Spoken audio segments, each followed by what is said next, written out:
បាទគ្រប់ជំរាបសួរទៅកាន់ក្រុមអាយដាមលោកជំទាវលោកស្រីនាងកញ្ញានេះខ្ញុំបាទសូមធ្វើការថតបង្ហាញទៅកាន់បងប្អូននៅក្នុងទស្សនាតទៅជាមួយត្បូងថ្មធម្មជាតិខេត្តតាវៀដែលជាប្រភេទថ្មកមូនកយ៉ាវមូនសគុជសថ្មសអីផ្សេងៗហ្នឹងគឺមាននៅក្នុងខេត្តតាវៀរបស់យើងហើយតទៅជាមួយនឹងការរកគឺមិនមែនទៅជីកទៅកោះទៅកាយដីអីទេយើងទៅរតែហ្មងនៅតម្រងបានជួបប៉ុណ្ណឹងគឺយើងដើរព្រៃរយៈពេលមួយអាទិត្យហើយបានន័យថាមួយថ្ងៃយើងទៅម្ដងទៅរមកតំបន់នេះស្អែកឡើងយើងទៅម្ដងទៀតទៅរតំបន់នោះរហូតដល់ជួបតម្រងជួបគឺយើងត្រូវការចំណាយពេលរយៈពេលមួយអាទិត្យហើយមកវិញហ្នឹងគឺបាំងកាលអត់បានអីមកទេមកទៅខ្លួនទេហើយថ្មដែលយើងទៅរកបានហ្នឹងគឺបែបហ្នឹងទៅទៀតណាបងប្អូនអរគ្នាថ្មព្រះវិហារទឹកស្អាតយកទៅមែនទេណា VIP លេខ1កម្រមិនដែលមានខាងណាគេយកមកបង្ហាញទេភាគច្រើនមួយចំនួនខ្លះគឺមកពីបរទេសប៉ុន្តែតើតងជាមួយនឹងស្រុកខ្មែររបស់យើងគឺអត់មានទេក្នុងហ្នឹងគឺយកមកប្រហែលជាមួយបេទូចណាខ្ញុំជំរើសបានប៉ុណ្នេះហើយប៉ុណ្នេះនេះក៏មិនទាន់ដឹងថាមានសាច់ឆ្នៃបានប្រមាណទេយើងនៅកាត់បន្ថែមវាឃើញមានស្នាមអញ្ចឹងតែយើងអាចបំបែកបានណាអាចបំបែកតាមហ្នឹងទៅអាចបំបែកពិនិត្យមើលតាមហ្នឹងណាហើយនេះគឺជាប្រភេទកន្សោម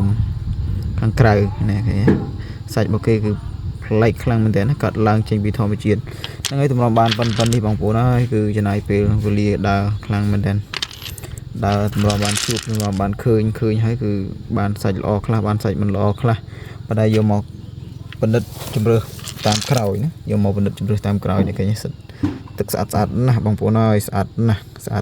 ស់យើងកាត់ទៅយើងមើលទៅនេះឃើញថាមានស្នាមយើងកាត់ទៅហើយសល់ប្រហែលដែលជាសាច់ល្អយើងយកមកឆ្នៃមកណាដែលប្រេះណាដែលស្រាមណាដែលឆ្នៃមិនកាត់គឺយើងទុកទៅឲ្យគីឡូតម្រូវការថ្ងៃក្រោយបងប្អូនគាត់ចូលចិត្តតម្រង់ឡាំបៀដើម្បីតាំងដើម្បីទុកដើម្បីអីចឹងទៅជាត្បូងថ្មធម្មជាតិគឺសិតតែជារបស់នាំហុងស៊ុយនាំលៀបនាំសំណាង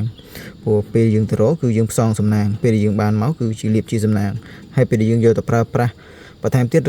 រត់តែជាសំណាងនាំហូរចូលអូសទាញទ្របលុយកាក់នេះប្រាក់អីផ្សេងចូលណាចឹងមានពណ៌ទឹកឃ្មុំនេះពណ៌នេះស្អាតជាងគេពណ៌នេះសម្រាប់ខ្ញុំស្រឡាញ់ចូលចិត្តមកពេលឆ្នៃហើយគឺថាល្អួតមើលទៅ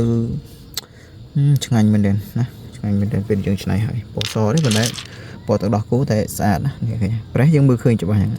អញ្ចឹងយើងកាត់កន្លែងប្រេះចេញទៅកន្លែងណាដែលល្អយើងអាចឆ្នៃបានមួយក្របហ្នឹងមានកន្លែងឆ្នៃបានយើងឆ្នៃទៅអាច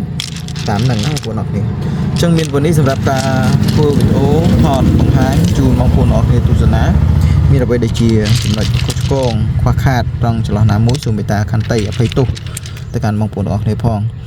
ក៏សូមធ្វើការជូនពរឲ្យលៀបឲ្យសំណាងឲ្យសិរីសុខស្ដីជោគជ័យសិរីមង្គលបរិសុខគ្រប់ប្រការកើតមានជាមួយនឹងបងប្អូនអរគ្នាដែលជាអ្នកពេញនិយមនិងចូលចិត្តតាមដានទស្សនាការថតបង្ហាញពីខាងខ្ញុំបាទរួមទាំងបងប្អូនដែលគាត់ពេញនិយមចូលចិត្តត្បូងថ្មធម្មជាតិគ្រប់ទិសគ្រប់ទីគ្រប់កន្លែងហើយរួមទាំងបងប្អូនប្រជាជាតិផ្សេងៗដែលមិនមានចិត្តស្រឡាញ់ត្បូងថ្មក៏ដោយក៏ប៉ុន្តែក៏សូមឲ្យពួកគាត់មានលៀបមានសំណាងមានសិរីសុខស្ដីជោគជ័យក្នុងជីវិតទាំងអស់គ្នាបាទអរគុណគ្រប់ជំរាបលា